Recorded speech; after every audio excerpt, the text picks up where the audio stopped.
Puis hier, les responsables de l'usine Lubrizol se veulent rassurants. Ils parlent d'une fuite sans danger et bientôt maîtrisée. Mais ça n'est peut-être pas si simple. Une enquête judiciaire a été ouverte ce matin. Elle est confiée à la gendarmerie. Le dossier pourrait donc devenir pénal.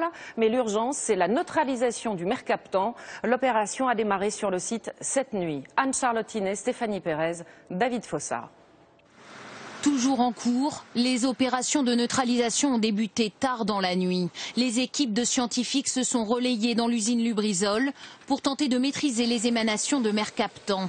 Sur les 36 tonnes de produits, 2 seulement ont pu être traitées, mais les autorités se veulent optimistes. On se dirige vers un retour à la normale dans la vie des citoyens et des habitants de Rouen quotidienne, sans pour autant avoir totalement résorbé cette situation. Mais elle est en cours. Des opérations qui pourraient encore durer plusieurs jours en fonction de la météo. Pas de quoi rassurer les habitants de Rouen, persuadés qu'on ne leur a pas tout dit. On s'inquiète quand même parce que bon, même si là le gaz est a priori pas toxique, il doit y avoir des gaz toxiques dans l'usine. Donc si celui-là a pu fuir, les autres peuvent fuir également.